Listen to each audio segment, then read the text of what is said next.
जगत जननी जगदम्बा माता दुर्गा की जय हो। प्रिय भक्तों, आप सभी लोगों को चैत्र माह की पवित्र नवरात्रि की अनंत शुभकामनाएं एवं बधाई। दोस्तों, आज की यह वीडियो बेहद ही महत्वपूर्ण एवं ज्ञानवर्धक होने वाली है, क्योंकि आज के इस वीडियो में हम जानेंगे कि साल 2026 में पड़ने वाली सर्व पाप नाशिनी एवं मोक्षदायिनी चैत्र नवरात्रि किस दिन से शुरू होने जा रही है, 19 मार्च या 20 मार्च। क्योंकि इस बार नवरात्रि के प्रारंभ की तिथि और कलश स्थापना के समय को लेकर लोगों के बीच थोड़ा असमंजस हो सकता है। ऐसे में हम आपके लिए हर बार की तरह इस बार भी सभी पंचांगों से सही तिथि निकाल कर लाए हैं, जिसे आपको जरूर जानना चाहिए। चैत्र नवरात्रि का शास्त्रों में विशेष महत्व बताया गया है। मान्यता है कि चैत्र नवरात्रि के 9 दिनों में माता दुर्गा पृथ्वी पर आती हैं और अपने भक्तों के घरों में वास करती हैं। चैत्र नवरात्रि के दिन से ही हिंदू नववर्ष का शुभारंभ भी होता है। इसे वासंतिक नवरात्रि भी कहा जाता है, क्योंकि इस दौरान प्रकृति एक नया रूप धारण करती है और देवी की उपासना से जीवन में नव ऊर्जा का संचार होता है। साथ ही इस वीडियो में हम जानेंगे कि नवरात्रि का व्रत कब से रखना है और कलश स्थापना कब और कैसे करनी है। कलश स्थापना से लेकर दशमी तिथि और कलश विसर्जन तक की पूरी जानकारी और कलश स्थापना की सटीक पूजा विधि क्या है, व्रत के दौरान किन नियमों का पालन आपको करना है और माता दुर्गा को प्रसन्न कैसे करना है, नवरात्रि के दिनों में किन चीज़ों को खाना है और कौन सी चीज़ें भूलकर भी आपको इन 9 दिनों में नहीं खानी है। साथ ही हम जानेंगे कि इन 9 दिनों में आपको किन कार्यों को जरूर करना चाहिए और कौन से ऐसे कार्य हैं जो आपको भूलकर भी नहीं करने चाहिए। इसलिए दोस्तों, इस वीडियो को शुरू से लेकर अंत तक बिना भगाए पूरा जरूर देखना। चैत्र माह की यह नवरात्रि, इसे समस्त दोषों को हरने वाली नवरात्रि बताया जाता है। शास्त्रीय मान्यता है कि जो भी व्यक्ति इन 9 दिनों में ब्रह्म मुहूर्त में उठकर माता की आराधना कर लेता है, उसे स्पर्श करने मात्र से वायु भी पवित्र हो जाती है एवं व्रत के प्रभाव से ऐसे लोग 84 लाख योनियों में भटकने की जगह सीधे परम धाम को जाते हैं। इस व्रत की विशेषता बताते हुए कहा गया है कि यदि कोई व्यक्ति सच्चे मन से माता शैलपुत्री से लेकर माता सिद्धिदात्री तक की पूजा कर लेता है, तो उसे माता भवानी का अद्भुत आशीर्वाद प्राप्त होगा। भक्तों, हमारे शास्त्रों में चैत्र नवरात्रि का महत्व बहुत अधिक बताया गया है। मार्कंडेय पुराण के अनुसार यह पर्व स्वयं आदि शक्ति माता दुर्गा को समर्पित माना जाता है।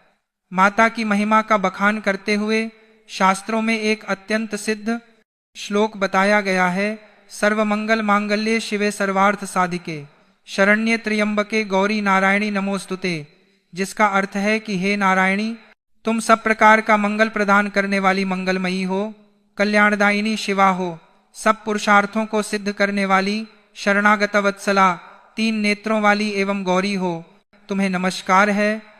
मान्यता है कि इन दिनों में माता रानी साक्षात धरती पर विचरण करती हैं, इसलिए इन 9 दिनों में पूजा आराधना करना और इस श्लोक का पाठ करना बहुत फलदायी माना जाता है। इसके अलावा नवरात्रि पर कन्या पूजन और दान करना भी शुभ माना जाता है, जिससे पापों से मुक्ति मिलती है और पुण्य फलों की प्राप्ति होती है। दोस्तों, वीडियो में आगे बढ़ते हैं, लेकिन उससे पहले यदि आप इस चैत्र नवरात्रि पर अपने और अपने संपूर्ण परिवार के ऊपर माता भवानी और मर्यादा पुरुषोत्तम भगवान श्री राम जी की असीम कृपा प्राप्त करना चाहते हैं, तो कमेंट सेक्शन में जय माता दी लिखकर हमारे चैनल को सब्सक्राइब जरूर कर लें। साथ ही आप अपनी राशि भी कमेंट बॉक्स में जरूर लिख दें, ताकि हम आपको आपकी राशि के अनुसार उपाय बता पाएं, जिसे करके आप अपने जीवन में माता रानी की असीम कृपा प्राप्त कर सकें। दोस्तों, वैसे तो साल में 4 नवरात्रि आती हैं, 2 प्रत्यक्ष यानी चैत्र और शारदीय और 2 गुप्त नवरात्रि, लेकिन इन सभी में चैत्र नवरात्रि का अपना एक विशेष और बहुत ही बड़ा महत्व है। ब्रह्म पुराण के अनुसार चैत्र शुक्ल प्रतिपदा के दिन ही ब्रह्मा जी ने इस सृष्टि की रचना शुरू की थी और इसी दिन से हिंदू नववर्ष का प्रारंभ भी होता है। चैत्र यह नवरात्रि सिर्फ माता की आराधना का ही नहीं, बल्कि भगवान श्री राम के जन्मोत्सव का भी पावन पर्व है, जो महानवमी के दिन मनाया जाता है। शास्त्रों में चैत्र नवरात्रि की एक बहुत ही अद्भुत कथा का वर्णन मिलता है। प्राचीन काल में सुदर्शन नाम के एक राजकुमार थे, जिन्हें उनके शत्रुओं ने राजपाट छीनकर जंगल में खदेड़ दिया था। वन में भटकते हुए सुदर्शन ने माता भगवती की कठोर तपस्या की और चैत्र नवरात्रि के 9 दिनों तक निराहार रहकर उनका ध्यान किया। राजकुमार की इस सच्ची भक्ति से प्रसन्न होकर साक्षात जगत जननी मां दुर्गा प्रकट हुईं और उन्हें अजय होने का वरदान दिया। माता के आशीर्वाद से सुदर्शन ने न सिर्फ अपने शत्रुओं पर विजय प्राप्त की, बल्कि अपना खोया हुआ राज्य और वैभव भी वापस पा लिया। इसीलिए कहा जाता है कि जो भी भक्त चैत्र नवरात्रि में सच्चे मन से माता की पूजा करता है, उसके जीवन से हर तरह के संकट दूर हो जाते हैं और उसे सुख समृद्धि की प्राप्ति होती है। अब आइए जानते हैं कि इस साल चैत्र नवरात्रि की सही तिथि क्या है। पंचांग के अनुसार साल 2026 में चैत्र शुक्ल प्रतिपदा तिथि की शुरुआत 19 मार्च को सुबह 6:52 पर आरंभ होगी। वहीं प्रतिपदा तिथि का समापन अगले दिन 20 मार्च 2026 को तड़के 4:52 पर होगा। ध्यान दीजिएगा, क्योंकि 20 मार्च को सूर्योदय से पहले ही प्रतिपदा समाप्त हो रही है। इसलिए उदया तिथि के मान के अनुसार चैत्र नवरात्रि का पावन पर्व और घट स्थापना 19 मार्च 2026 दिन गुरुवार को ही मनाया जाएगा। व्रत और मुख्य कलश स्थापना भी 19 मार्च गुरुवार को ही किया जाएगा। भक्तों, चैत्र नवरात्रि के इन पावन दिनों की तिथियों की बात करें तो 19 मार्च को कलश स्थापना के साथ माता शैलपुत्री की पूजा की जाएगी। इसके बाद 20 मार्च को द्वितीया तिथि पर माता ब्रह्मचारिणी की पूजा होगी। 21 मार्च को तृतीया के दिन माता चंद्रघंटा की आराधना की जाएगी और 22 मार्च चतुर्थी तिथि को माता कूष्मांडा पूजी जाएंगी। 23 मार्च पंचमी को माता स्कंद माता और 24 मार्च षष्ठी को माता कात्यायनी की उपासना होगी। 25 मार्च सप्तमी के दिन माता कालरात्रि की पूजा का विधान है। 26 मार्च को महाअष्टमी के दिन माता महागौरी की पूजा और कन्या पूजन किया जाएगा। 27 मार्च महानवमी के दिन माता सिद्धिदात्री की पूजा और भगवान श्री राम का जन्मोत्सव यानी रामनवमी मनाई जाएगी। इस नवरात्रि के पहले दिन सबसे पहले आपको कोशिश यही करनी है कि आप सूर्योदय से पूर्व उठ जाएं। उठकर स्नान आदि कर्मों से निवृत्त होकर घर और भगवान के मंदिर को साफ करें। अब आइए जानते हैं कलश स्थापना की विधिवत पूजा विधि। पूजा स्थान को गंगाजल से शुद्ध करके वहां एक साफ लकड़ी की चौकी रखें और उस पर लाल रंग का पवित्र वस्त्र बिछाएं। इसके बाद माता दुर्गा की प्रतिमा या चित्र को स्थापित करें। अब एक मिट्टी के पात्र में थोड़ी सी साफ मिट्टी डालकर उसमें जौ बो दें। इसके बाद एक तांबे या मिट्टी के कलश में शुद्ध जल और गंगा जल भरें। कलश के जल में सुपारी, सिक्का, अक्षत और दूर्वा डालें। कलश के मुख पर आम या अशोक के 5 पत्ते रखें और उसके ऊपर एक जटा वाला न आरियल लाल कपड़े में लपेटकर और कलावा बांधकर स्थापित करें। कलश को जौ वाले पात्र के बीचों बीच रख दें। फिर भगवान गणेश, माता दुर्गा और सभी नवग्रहों का ध्यान करते हुए कलश स्थापना पूर्ण करें। माता के सामने एक अखंड घी का दीपक जलाएं और हाथ में जल, फूल या चावल लेकर 9 दिनों के व्रत का संकल्प करें।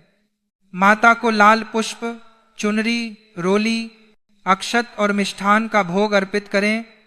इसके बाद माता को शीघ्र प्रसन्न करने के लिए उनके सबसे शक्तिशाली नवारण मंत्र ओम ऐं ह्रीं क्लीं चामुंडाय विच्चे का कम से कम 108 बार जाप अवश्य करें। इसके बाद दुर्गा सप्तशती का पाठ करें। भक्तों, 2026 में चैत्र नवरात्रि पर यदि मुहूर्त अनुसार कार्य किए जाए तो कार्य सिद्ध होते हैं। इन 9 दिनों में घर को पूर्ण रूप से साफ रखें। झाड़ू पोछा करके घर को सुव्यवस्थित करें। जूते चप्पल को मंदिर के पास या रसोई में भूलकर भी ना रखें। यदि घर गंदा रहता है या वस्त्र बिखरे रहते हैं तो देवी का प्रवेश रुक जाता है। साफ सुथरे और सुवासित स्थानों पर ही ईश्वरीय शक्तियां वास करती हैं। इन दिनों में बुजुर्गों, कन्याओं, संतों और गौ माता की सेवा विशेष रूप से करनी चाहिए। नवरात्रि के दिनों में मन, वचन और कर्म से शुद्ध रहना अत्यावश्यक है। झूठ, धोखा, चुगली या किसी का अपमान करने से बचना चाहिए। यदि कोई भक्त केवल बाहरी पूजा कर रहा है लेकिन भीतर से छल से भरा हुआ है तो उसकी पूजा माता भवानी स्वीकार नहीं करती। इस दिन गरीबों को अन्न, वस्त्र, फल और मिष्ठान का दान करना अत्यंत शुभ होता है। भोजन के नियमों की बात करें तो नवरात्रि के दिनों में किसी भी मनुष्य को मांसाहार का सेवन भूलकर भी नहीं करना चाहिए। साथ ही साथ मदिरापान करने से भी बचना चाहिए। यदि आप व्रत करते हैं तो अच्छी बात है, पर यदि घर में कोई ऐसे सदस्य हैं जो व्रत नहीं रख सकते हैं तो उन्हें भी बैंगन की सब्जी, मसूर की दाल, मूली, प्याज, लहसुन और किसी भी प्रकार के तामसिक भोजन का सेवन नहीं करना चाहिए, क्योंकि नवरात्रि में इन सभी चीजों को खाना तमोगुण होने के कारण मांस खाने के बराबर माना गया है। इन दिनों पूर्ण सात्विक भोजन ही करें। व्रत रखने वाले कुट्टू का आटा, सिंघाड़े का आटा, साबूदाना, सेंधा नमक, आलू, ताजे फल और दूध से बनी चीजों का ही सेवन करें। जो लोग पान, मसाला, गुटखा, सिगरेट आदि चीजों का सेवन करते हैं उन्हें भी इन नशीली चीजों से एकदम दूरी बनाकर रखनी चाहिए। तो दोस्तों, यदि आप इस चैत्र नवरात्रि में अपने जीवन में माता रानी की असीम कृपा प्राप्त करना चाहते हैं तो शास्त्रों के अनुसार नवरात्रि के दौरान कन्या पूजन का विशेष महत्व है। अष्टमी या नवमी के दिन 9 कन्याओं और एक बालक, जिसे बटुक भैरव का स्वरूप माना जाता है, उन्हें अत्यंत आदर और प्रेम पूर्वक अपने घर आमंत्रित करें। कन्याओं के घर प्रवेश करते ही सबसे पहले किसी स्वच्छ पात्र में उनके चरण धोएं और साफ कपड़े से पोंछकर उन्हें एक पवित्र आसन पर बिठाएं। इसके बाद सभी कन्याओं के माथे पर कुमकुम या रोली और अक्षत से तिलक करें तथा उनके हाथों में रक्षा सूत्र यानी कलावा बांधें। माता रानी के लिए जो आपने विशेष सात्विक भोग तैयार किया है, जिसमें मुख्य रूप से सूजी का हलवा, काले चने की सब्जी और पूरी शामिल होती है, वह कन्याओं को अत्यंत श्रद्धा के साथ परोसें। जब कन्याएं प्रेम पूर्वक भोजन कर लें तो अपनी क्षमता और सामर्थ्य के अनुसार उन्हें दक्षिणा, लाल चुनरी, कोई उपयोगी वस्तु, खिलौने या ताजे फल उपहार स्वरूप भेंट करें। अंत में सभी कन्याओं के चरण स्पर्श करके माता रानी का ध्यान करते हुए उनसे आशीर्वाद प्राप्त करें। ऐसा माना जाता है कि कन्याओं के प्रसन्न होने से साक्षात माता भवानी प्रसन्न होती हैं और घर में सुख, शांति और समृद्धि का वास होता है। इसके पश्चात 28 मार्च को दशमी तिथि के दिन नवरात्रि व्रत का पारण किया जाएगा और कलश विसर्जन के साथ इस महापर्व का विधिवत समापन होगा। दशमी तिथि की सुबह स्नान आदि से निवृत्त होकर माता की अंतिम पूजा करें और उन्हें हलवा पूरी का भोग लगाएं। इसके बाद कलश विसर्जन की प्रक्रिया शुरू करें। विसर्जन से पहले हाथ में चावल और फूल लेकर माता से 9 दिनों की पूजा में हुई किसी भी भूल चूक के लिए क्षमा याचना जरूर करें। फिर बड़े ही आदर भाव से कलश को उसके स्थान से थोड़ा सा खिसका दें, जिसे कलश बढ़ाना भी कहते हैं। इसके बाद कलश पर रखे नारियल को आप प्रसाद के रूप में परिवार के साथ ग्रहण कर सकते हैं या फिर उसे बहते जल में प्रवाहित कर सकते हैं। कलश के अंदर रखे पवित्र जल को पूरे घर में आम या अशोक के पत्तों से छिड़क दें। इससे घर की सारी नकारात्मक ऊर्जा दूर हो जाती है और घर में सुख शांति का वास होता है। बचे हुए जल को आप किसी पवित्र पेड़ जैसे तुलसी या पीपल की जड़ में डाल दें। जहां तक जवारे की बात है तो कुछ जवारे निकालकर माता के चरणों में अर्पित करें, कुछ अपने घर की तिजोरी में बरकत के लिए रख लें और बाकी बचे हुए जवारों को मिट्टी के पात्र सहित किसी पवित्र नदी या बहते जल में विसर्जित कर दें। इसके साथ ही नवरात्रि की शाम को माता के मंदिर में एक घी का दीपक अवश्य प्रज्वलित करना चाहिए और गौ माता को प्रतिदिन ताजी रोटी खिलानी चाहिए। ऐसा करने से आपके जीवन में चल रहे सभी प्रकार के दोषों से मुक्ति मिले। शास्त्रों और पुराणों के अनुसार नवरात्रि के दिनों में किया गया पूजन और साधना बहुत शीघ्र फल देने वाला माना गया है। इसीलिए इन दिनों में पूजा करते समय विशेष सावधानी और पवित्रता का पालन करना आवश्यक बताया गया है। यदि पूजा में लापरवाही, अशुद्धता या नियमों की अनदेखी की जाती है तो माना जाता है कि पूजा का पूर्ण फल नहीं मिलता और साधना का प्रभाव भी कम हो जाता है। इसलिए यह जानना बहुत आवश्यक होता है कि चैत्र नवरात्रि की पूजा करते समय किन किन बातों का ध्यान रखना चाहिए और कौन सी गलतियां बिल्कुल नहीं करनी चाहिए। सबसे पहले यह ध्यान रखना चाहिए कि नवरात्र के दिनों में घर और पूजा स्थान की शुद्धता अत्यंत आवश्यक होती है।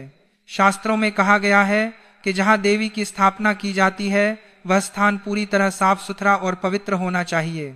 कई बार लोग बिना अच्छी तरह सफाई किए या अव्यवस्थित स्थान पर ही कलश स्थापना कर देते हैं, जिसे उचित नहीं माना गया है। पूजा स्थान पर धूल, मिट्टी, गंदगी या अव्यवस्था नहीं होनी चाहिए, क्योंकि माना जाता है कि देवी माँ शुद्ध और सात्विक वातावरण में ही प्रसन्न होती हैं। इसीलिए नवरात्रि शुरू होने से पहले घर की अच्छी तरह सफाई कर लेनी चाहिए और जिस स्थान पर पूजा होनी है उसे विशेष रूप से पवित्र और व्यवस्थित रखना चाहिए। नवरात्रि की पूजा में एक महत्वपूर्ण नियम यह भी माना जाता है कि कलश स्थापना बहुत विधि पूर्वक और श्रद्धा से की जानी चाहिए। कई लोग जल्दी जल्दी में या बिना सही विधि जाने ही कलश स्थापित कर देते हैं, जो शास्त्रों के अनुसार उचित नहीं माना गया है। कलश स्थापना देवी के आवाहन का प्रतीक मानी जाती है, इसलिए इसे श्रद्धा और विधि के साथ करना चाहिए। कलश को कभी भी अस्थिर स्थान पर नहीं रखना चाहिए और उसे बार बार हिलाना या स्थान बदलना भी सही नहीं माना जाता। यह भी ध्यान रखना चाहिए कि कलश के ऊपर रख नारियल सही दिशा में और साफ अवस्था में हो, क्योंकि यह पूजा का महत्वपूर्ण भाग होता है। नवरात्रि के दिनों में सात्विकता का विशेष महत्व बताया गया है। इस समय मांस, मदिरा, तामसिक भोजन, लहसुन और प्याज जैसे पदार्थों का सेवन करने से बचना चाहिए। कई लोग नवरात्रि में व्रत तो रखते हैं, लेकिन भोजन की पवित्रता का ध्यान नहीं रखते, जिससे व्रत की शुद्धता प्रभावित हो सकती है। शास्त्रों में कहा गया है कि इन दिनों में केवल सात्विक और शुद्ध भोजन ही ग्रहण करना चाहिए।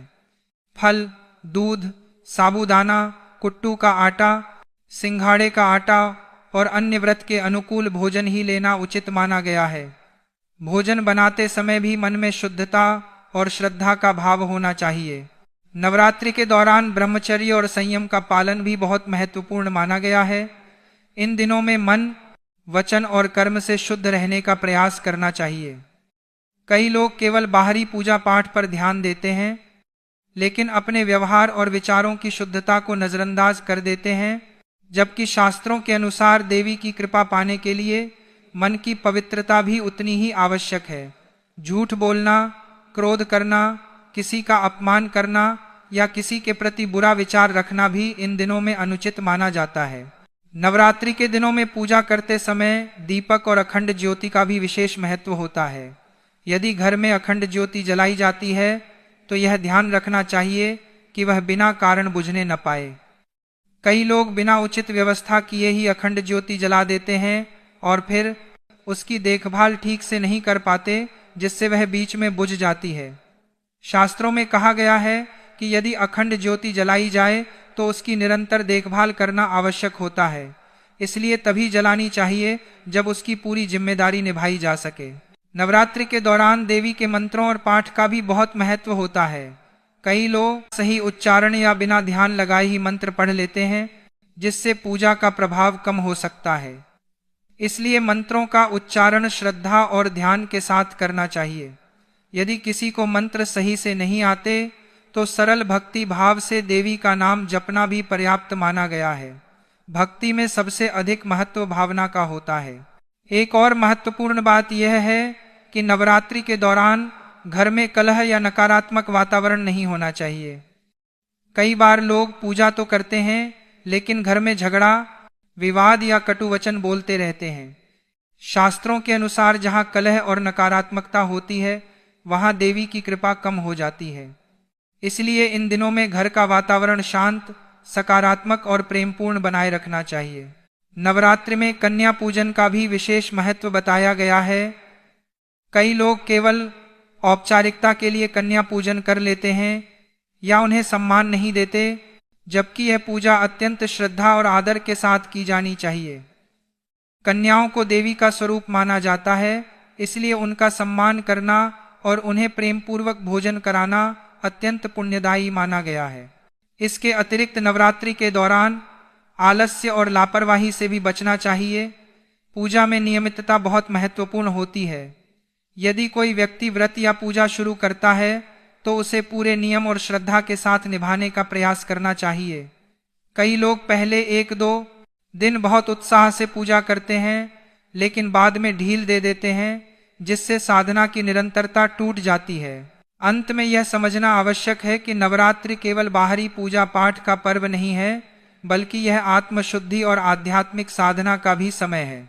इन 9 दिनों में व्यक्ति को अपने मन, विचार और व्यवहार को शुद्ध बनाने का प्रयास करना चाहिए। सच्ची श्रद्धा, भक्ति, विनम्रता और सकारात्मक भावना के साथ की गई पूजा ही देवी को प्रिय मानी जाती है। इसीलिए नवरात्रि के दिनों में सभी नियमों का पालन करते हुए पवित्रता और श्रद्धा के साथ माता दुर्गा की आराधना करनी चाहिए, ताकि उनकी कृपा से जीवन में सुख, शांति और समृद्धि प्राप्त हो सके।